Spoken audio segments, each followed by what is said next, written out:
just the people clicking on. It's much easier to talk to live audience.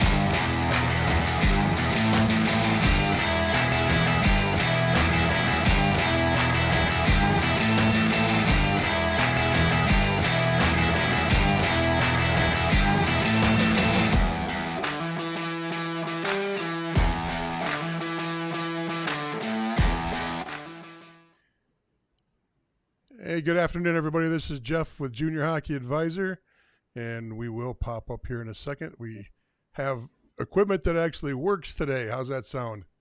And there we go. Jeff Colson here, Mike Bloomer there. Mike, do you normally go on that side or do you go on the other side? I'm usually on the right side, so we're flip-flop today. Ta-da! There we go. Now I'm in the right spot. So this is Junior Hockey Live. We come on once a week. We're making up a little bit for yesterday's technical difficulties. We're also kind of making up a little bit for the holidays. We will get back on schedule for a couple weeks, and then we'll be all jumbled up again when the Christmas or the holiday season starts. And then hopefully through the rest of the year, we have a nice, consistent schedule.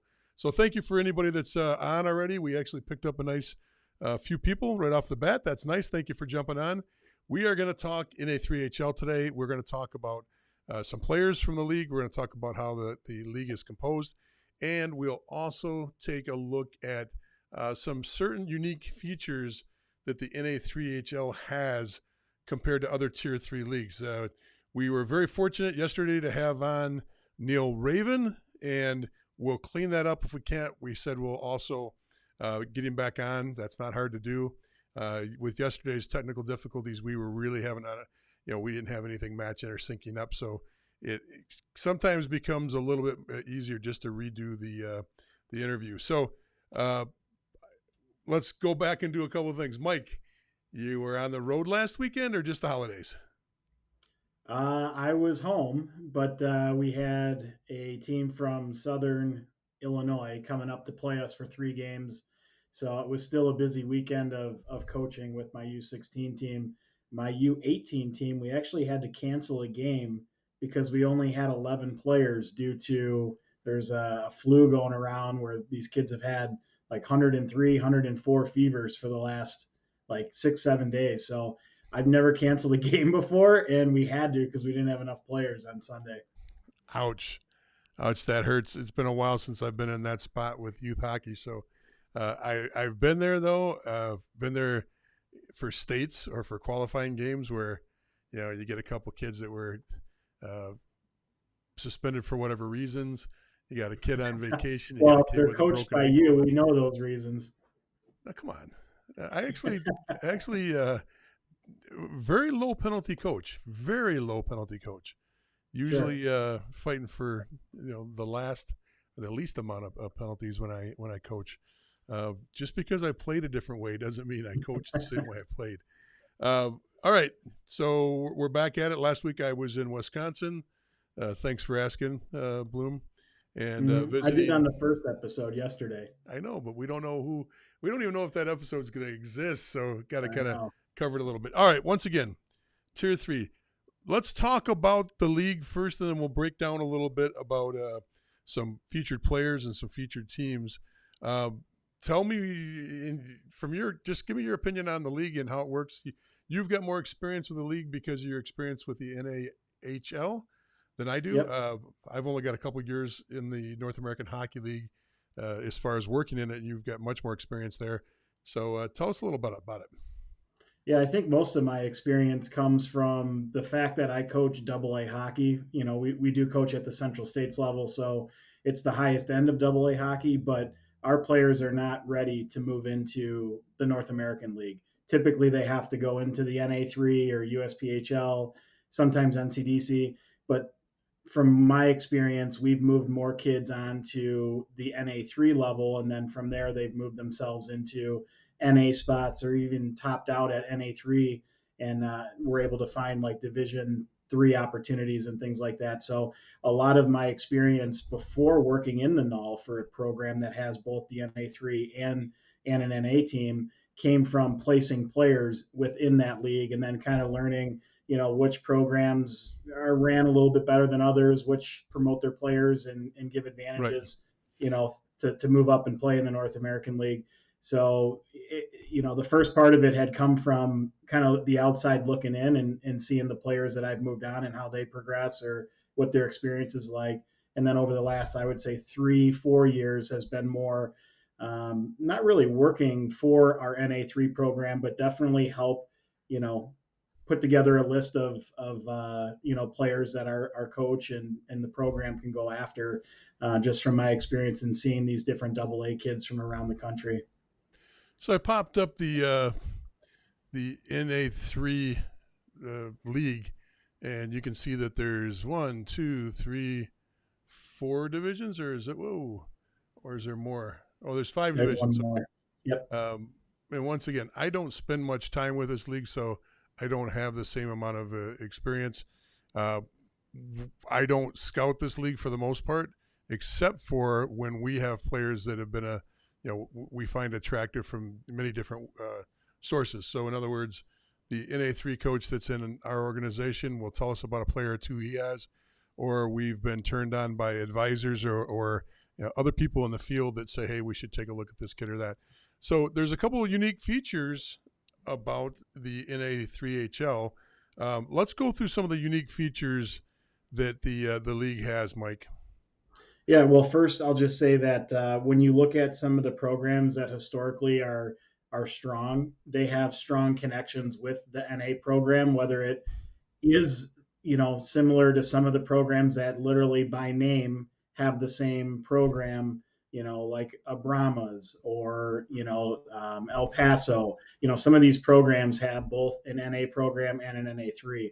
Those programs are typically fairly strong because a lot of players are trying to make the NA team, they don't make it, and they go down to the NA3, and then it's easy for them to get called up within the year, whether it be injury or just they're playing really well and they get opportunities. And then you have teams like Rochester, who's tied to the Austin Bruins. So even though it's not the same name, they're very closely tied.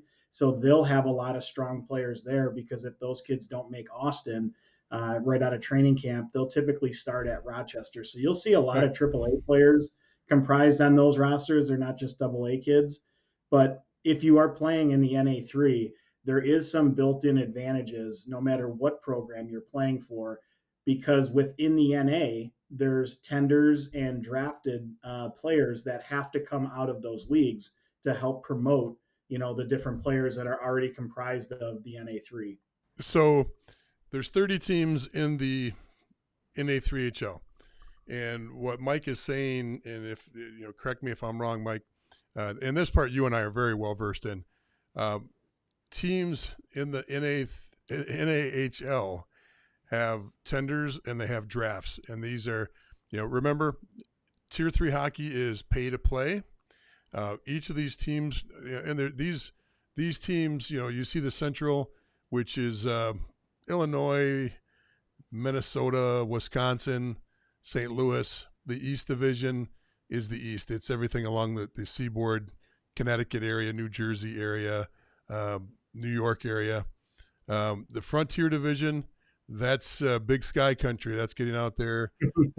Helena, Montana, is that Montana, yeah. Utah, those kind of places. Yeah. The South Division is Texas, New Mexico, Louisiana. And the West Division is, boy, I don't even know who's in the West now, because I know there's a Minnesota Loons is there, but West, I think, is this kind of a catch-all, isn't it? Am I wrong on that? Yeah.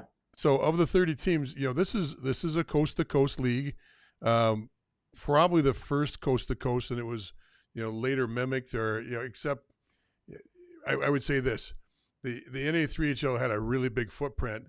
Then the USPHL came in and got even a bigger footprint, because they started just acquiring every little league they could and transitioning it into the USPHL. The advantage is, again, once again, a lot of these teams are attached to an NA franchise or have a relationship there. So that's always good, because then you've got common eyes and you got common management, common ownership, looking at players. Sometimes even even when you get to the point of main camps, pre-drafts, there's a lot of shared resources in those situations. So that's probably the smallest advantage of this. Another advantage of this is the tendering. Every NAHL team tenders, and they tender, specifically they're required to tender a minimum of one player from the NA3HL. So, you play in this league. You've got 30 opportunities because we're with a team out of the South. We don't necessarily have to take one of our players for that tender. We can take a tender from any team that the player's available from. The other part is the draft. Teams in the NAHL, the top division, the Tier 2 division, have to draft players from this league, from the NA3HL.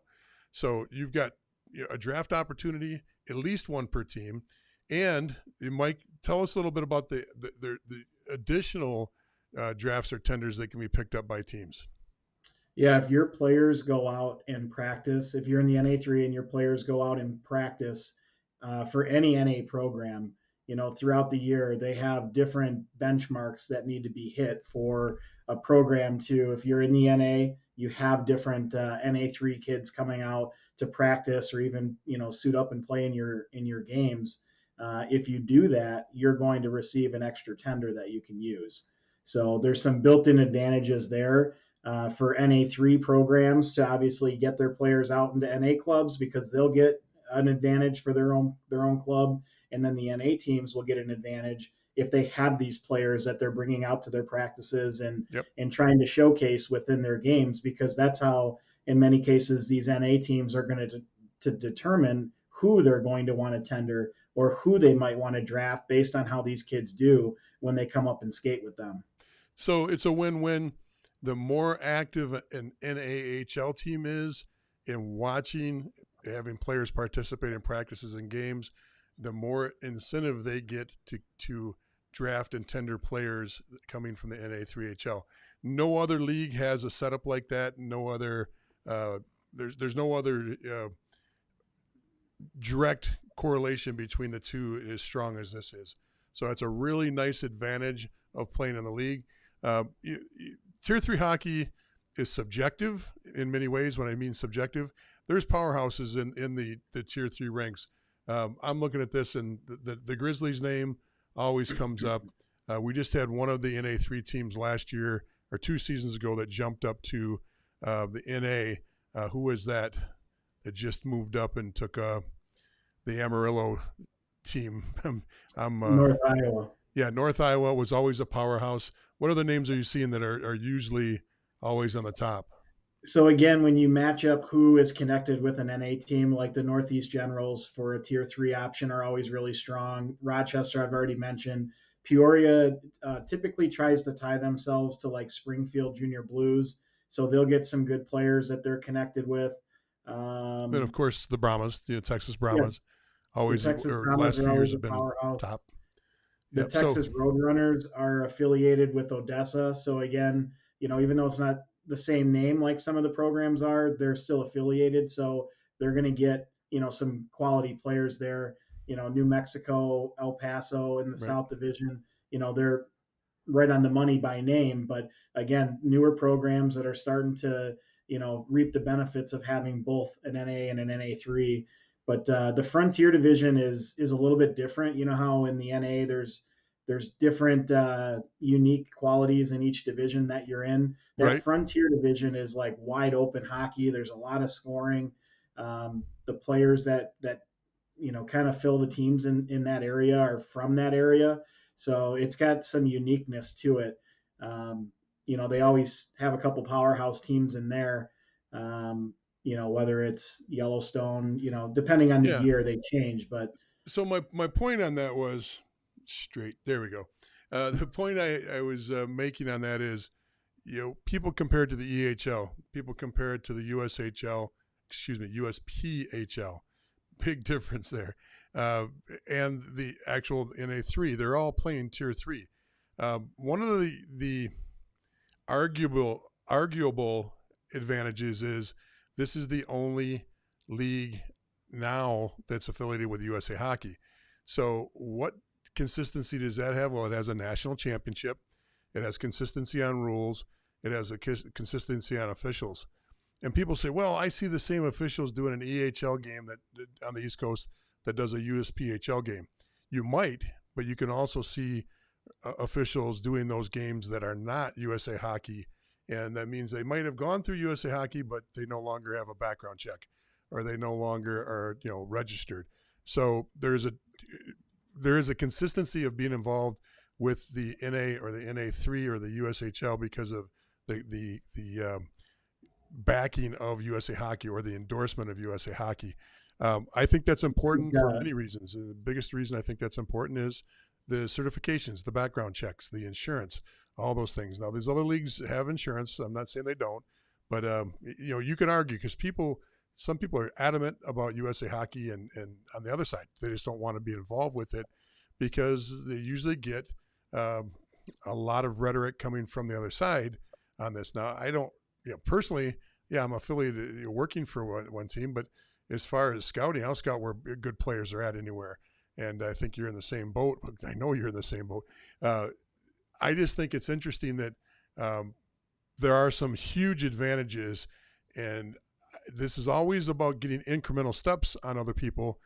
Why not take advantage of every opportunity? If you've got a league that is going to, actually says we are going to draft X amount of players out of your 30 teams. We're going to tender X amount of players out of these 30 teams.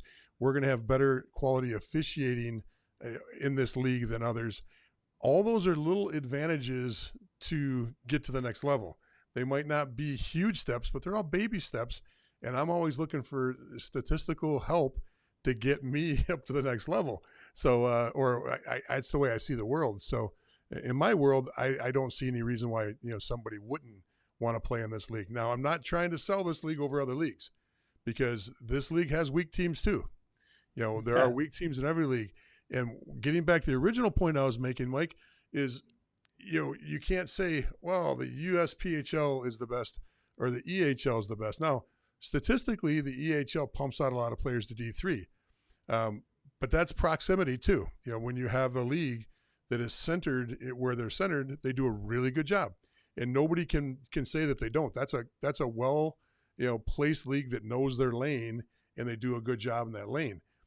If they had a footprint across the United States, you'd start seeing more inconsistencies just like you see in the USPHL and the NAHL, meaning you can't have strong markets everywhere every year. It just doesn't work that way when you're covering coast to coast. Does that make sense? Did I put that in the right perspective? I was going to add too, when you talk about just the rules and some of the advantages of being under that USA Hockey umbrella. Again, when I put my coach hat on and I'm trying to help my players move on to one of these tier 3 options, the one thing that always is a huge, advantage for the NA3 is their signing process of when you sign, and it all has to be, everything's in clear view of what's happening and how to sign and how many roster spots they can have and their affiliate list and everything. It's all similar to what it is in the NA. It's similar to what it is in the USHL. And much more transparent. Very transparent. That's what I'm saying. All the cards are out in the open. Yeah. So I've never had the last thing I'll throw in, I don't want to beat a dead horse because we didn't come on to try to beat the USPHL down. We're going to spend a lot of time talking about them on another episode. We just had on the EHL co-commissioner, espousing the virtues of his league. And, we agree with everything except for maybe the D1 commitment number. But we absolutely like that league. That's a good league. But we're looking at this league right now. I want to walk you through something if we go back over and I can throw that screen up again. Whoops.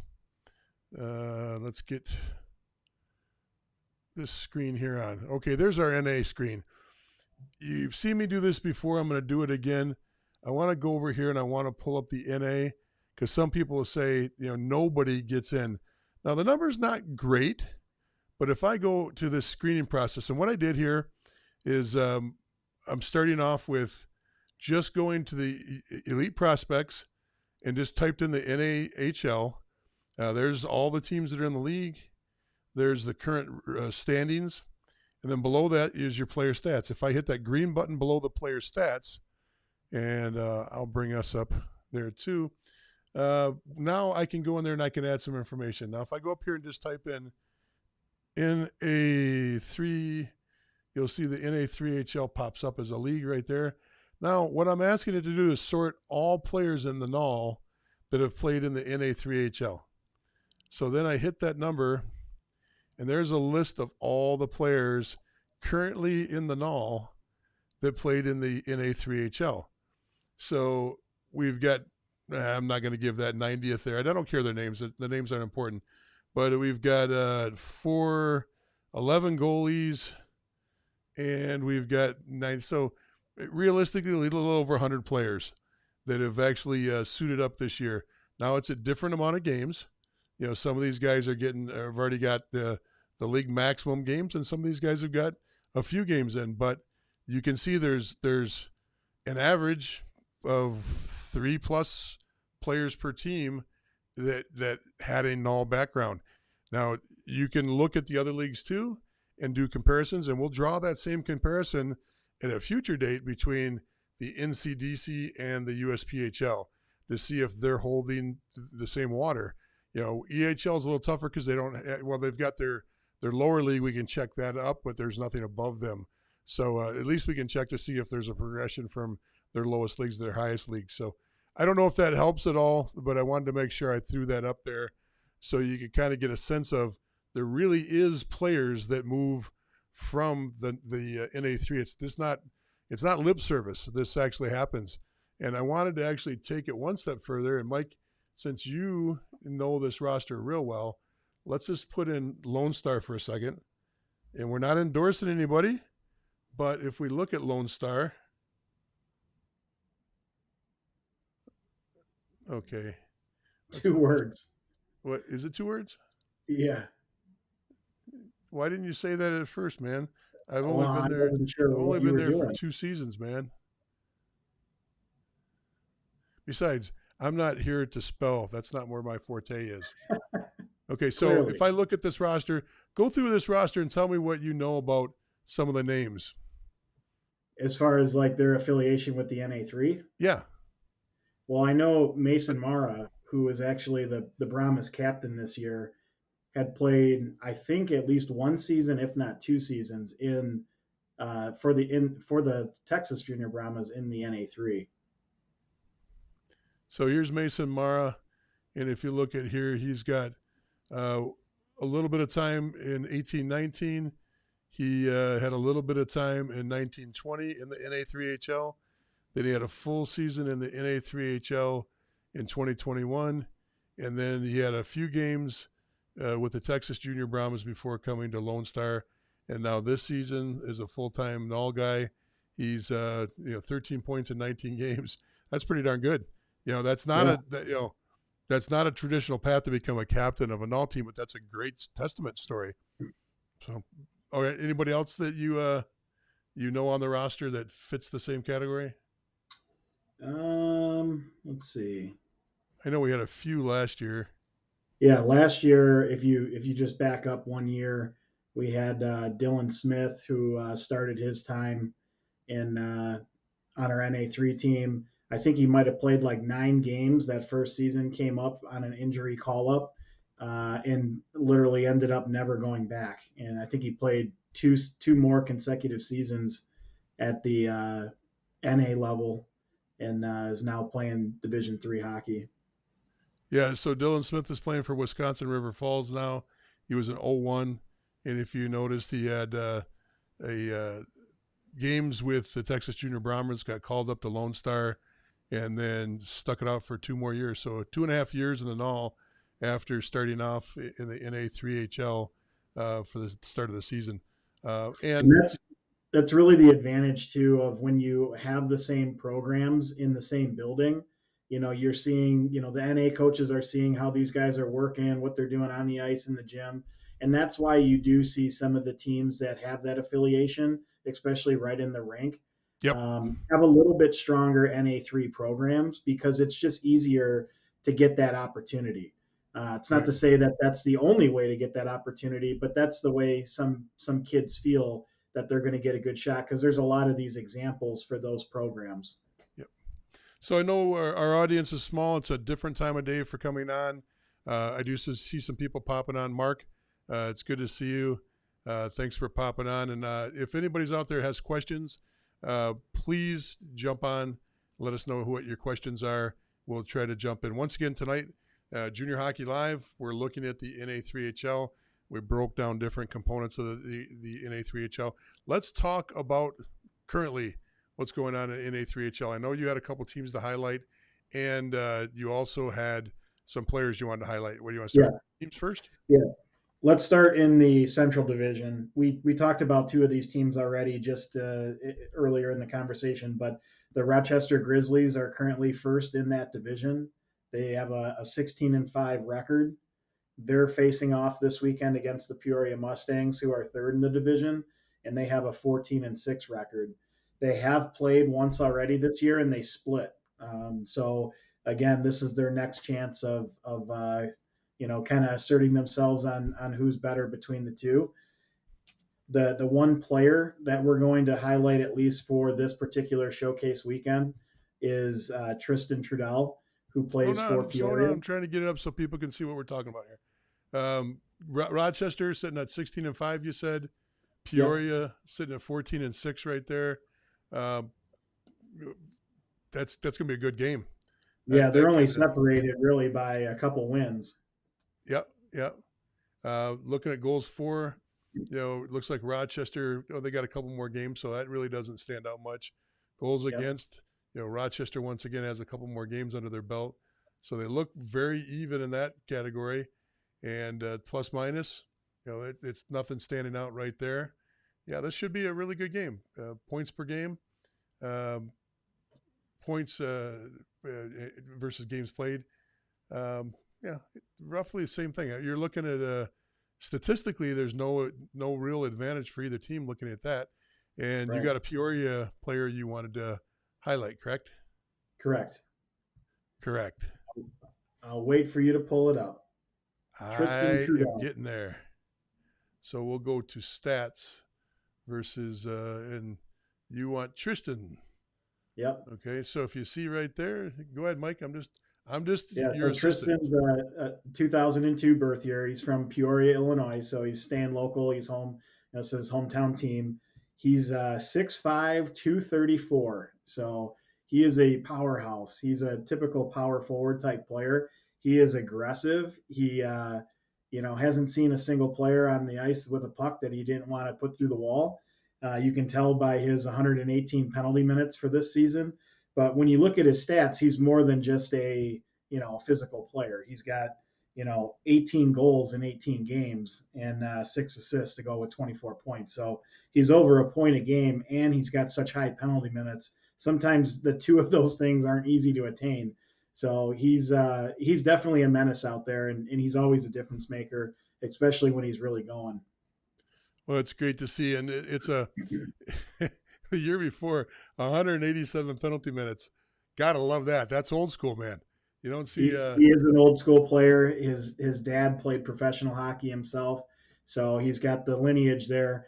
But I actually used to coach against him back when he was a midget player, and he literally was playing junior hockey as a Bantam and midget, so he had to get to juniors pretty quickly because the refs call it a little bit differently at the midget level than they do at the junior level.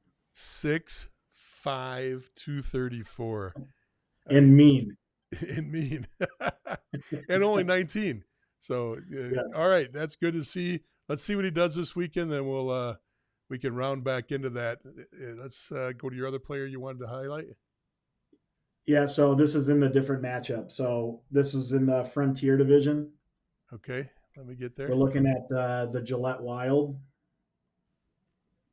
and we're looking at they're facing off against Helena Bighorns. Oh, one versus two. Nice. 1 versus 2. They haven't played yet this year, so this is their first crack at each other. So it looks like Gillette can put some points up. They 140 goals versus 191. They both have 22 games under their belt. They're both giving up just about the same thing on goals against. Nothing stands out except for Helena in the where's my hey, just one team scores a lot of goals. Gillette. Yeah, and if you look at where the players are comprised of for both Helena and Gillette has a lot of Minnesota hockey players. So they must have, some connections there and kind of a pipeline where they're bringing players over from that area. And Helena kind of sticks to their own area where they're pulling their players in from. So yeah, you look at this and you see Minnesota, Wisconsin, Canada, Sweden. Uh, you're getting a ton of Minnesota, Wyoming, North Dakota, Alberta. Yeah, they got a pretty it's a ton of broad. Minnesota. What's that? It's just a ton of Minnesota, which was Yeah, surprising when I kind of looked at it. yeah, and a little Wisconsin in there. So they're doing a good job of drawing from that market, and we'll compare that to that's the Gillette roster, and we'll compare that to the Helena. Helena. Let's get them back. Helena or Helena? I don't know. The Bighorns. Great. I was hoping that you would steer me straight. Okay, so they're sitting on. Uh, of course, they've got some Canadian influence from just because they're a border state, but Colorado Springs, Texas, Colorado Springs, Colorado, Montana, Alberta, Montana. Yeah, they're really staying west coast on that, and so should they. If the talent's out there and you can draw it in, that's fine. So who's the player we're highlighting? We're going to look at Gillette's roster again. So sorry to have you keep bouncing around, but we're going to go look at Jace Johnson or JP Johnson. He's an 03 from St. Michael's, Minnesota. He's 5'11", 165. JP Johnson, 22 games, 25 goals, and 20 assists. Yeah, he's just absolutely tearing it up. So he's for sure going to be a difference maker in this game. He's, 2 points or more per game player. I mean, that's just ridiculous. So, it'll be interesting to see when he does get tested a little bit here with, the Bighorns are their best matchup that they're going to see so far this year. And let's see, what he's able to do. But I mean, he's just shredding the league at this point. Well, it's also a testament to Minnesota high school hockey. He played 4 years of Minnesota high school hockey, where he was a half a point a game guy, and Right. You get into the NA3HL or Tier 3 hockey, coming from quality programs like that. You see this when guys come out of Tier 1 Elite or they come out of the NAPHL with a really quality team, and they jump into Tier 3 hockey. A lot of these guys can really rip it up, because they had a great background, and they're ahead of some of the guys that come from weaker programs that have to learn not only how to play at the junior level, but the systems or style. So confidence, anytime you don't know what the system you're playing is and you don't understand it fully, your confidence drops. So if your confidence is low, you're not getting full output. You get these highly skilled players that have a coach and a coaching background, whoever their coach was, that teaches them good fundamentals, but also teaches them how to adjust the coaching and systems and the different system play. Bam! Now you got confidence right off the bat, and there's no doubt. Plus, I know the program, the St. Michael Albertville program. You're coming out of there ready to play. You're coming out of there ready to play hockey. So good for him. 45 points, projected 96-point season. I don't care what level you're playing at. If you have a 96-point season, you're gonna have some fun. That's fun hockey at that point. And you're going to get a better opportunity next year. You know that for certain. That's correct. All right, Mike, that's good. Let's jump on and see who else we got out there. Justin, thanks for jumping on. Troy, thanks for jumping on. Let's answer some questions. We've got one here that came up, and let me get our screens back and get us on properly. That's not what I want. I want me there. Okay, so we got a question that popped up from Troy. He says, around what month do NAHL teams contact NA3HL teams? I can get that back up there. Players to either practice with the team or to show some type of interest in them for the next season. Mike, take a stab at it. I got my opinion on that. I'm sure you've got one. Go ahead. I mean, they can at any point. It's just, I think they typically wait till right around now, like right around December, it starts really heating up. November, December, and then it will continue through the end of the season. So, Yeah. it's one of those things where at the very beginning of the year, they want to get their own team up playing at the right level and learning the systems and things like that. So sometimes that can become a distraction, especially if there's kids that are in and out of the lineup. And next thing you know, they see a couple extra guys out there practicing. It just causes some dysfunction within their own team. On So they both ends. typically wait a little bit. On both ends, because if you got a NA3HL team that is compelled to send the player up to let him spend a day, a weekend, or a week with the NAHL team, the NAHL team, now you're disrupting that roster too. And so both teams have to be stabilized and confident in their position on that team or positions on those teams before you start doing that. That's why you don't see too many teams start off early, even though there's a deadline where you can start a start date where you can start bringing U18 players up. You want to do it too early because you want to make sure that roster is established. Your players are confident in their roles before you start letting another kid come out and skate in practices or potentially even in a game. So, I think you'll start seeing it, Troy. I think you'll start seeing them pop in more at this time of year. Every team's different. Some teams literally will wait till the end of the year and just look at the stats and go, who's left? There are teams out there like that are like, who's there? Who am I going to tender? Who am I going to draft? And they don't put the effort into looking at it. Now, we're fortunate because Mike and I play the reason I say I don't scout this league much is, we have a very strong NA3HL team in the same building. So there's no real need for Mike and I to get involved much because we've got coaches that are right in the building. The staff is right in Dallas. And so it's kind of built in. We don't spend much time looking elsewhere. And I guess we could if we needed to, but we just don't need to. That's all done internally between the two coaching staffs since the general managers are both the general manager from the NA3HL team and the general manager for the NAHL team are the two coaches of the NAHL team. So they just work it out and talk about it every day. So does that help, Troy? I hope that helped a little bit. Mike, anything else we want to talk about? I mean, I'm sure you want to talk about Michigan beating Ohio State in football. Are you kidding me? Who would want to talk about that poor Ohio State? They got to live with that again. Now, if you don't know, we're both Michigan guys. I'm a Michigan grad. My wife's a Michigan grad. My daughter's a Michigan grad. Maybe one day my son will wake up and become a Michigan grad too. But for me, this is I got to be honest with you. I go to bed at night and I dream about the game and that win, and I wake up thinking about that win. It's been such a long time. Over the last 20 years, we've had so few successful runs. To beat them twice in a row in football is amazing. Did you see what happened at the hockey game? Did you see the Michigan hockey game against Harvard? On the ice. Yeah, Harbaugh started bringing him on the ice, and it was great.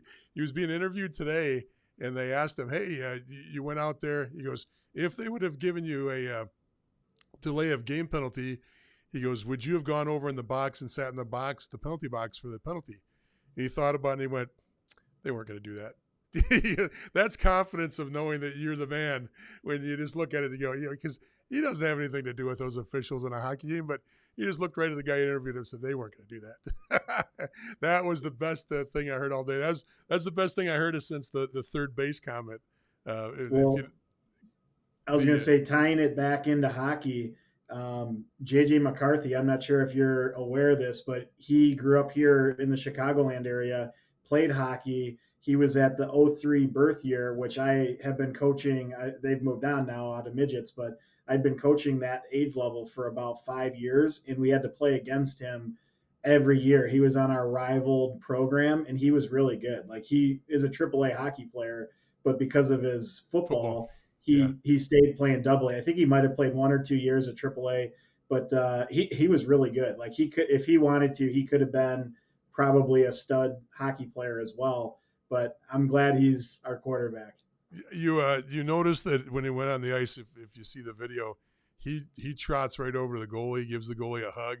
The whole team was coming on the ice. It was just a cool experience, and it was really fun to watch. I know we're not a football show, but there's good sports are good sports across the board, though. So, hey, listen, it's been great tonight to actually catch up with everybody. We apologize for the technical difficulties from yesterday. We'll try to clean those up. And boom, you're just a pro at this. Keep up the good work, man. Fun to work with you on I'm a this good stuff. mentor, you know, Well, if I keeping were us going. good looking and articulate, this thing would You'd be blow up. me. Yeah, this thing would blow up. All right, guys, thanks so much for tuning in tonight. If you've got any questions that we didn't get around to, please either DM me, Junior Hockey Advisor. You can go there. Not only our website, you can go to our Facebook page. We've got a discussion page, Junior Hockey Advisor. We will soon have a YouTube page and a Facebook page separately for just Junior Hockey Live, so we can tie all this in and have homes for all the places in a channel. At least a channel on Junior Hockey Advisor will be there. Like and follow, please. We would really appreciate any help you can do to grow our group, especially on the YouTube side. We've talked about this before. We blow up on Facebook. It's just crazy how many thousands of people follow us on Facebook on the different segments of this. And YouTube, we get just a little bit of a trickle to help us out growing that. So anything you can do to help us there, we sure appreciate it. Everybody have a great week. Have a great week in hockey. Mike, where are you going to be this weekend? I'm actually flying out to Philly. So we got U16s and U18s are going to be playing in the NAPHL showcase, which is affiliated with the North American League and the NA3. So hopefully my boys do well and get some opportunities from it. I am extremely blessed this weekend. This is the Are you third off? time. What's that? Are you off this weekend? No. This is Okay. the third time in the last month that Rochester or Buffalo has hosted an event. USHL, they have an event this weekend with U18. They're bringing in a couple USHL teams too to play, and there's going to be a U18 division. I'm going to be watching the USHL here in Rochester, New York. So that's great. I'll be in the rinks all weekend except for Saturday night, and I'll be watching the Big Ten championship game with the University of Michigan football. So everybody, thank you once again. Have a great night, and we'll see you next week on the Junior Hockey Live broadcast. Take care, everyone.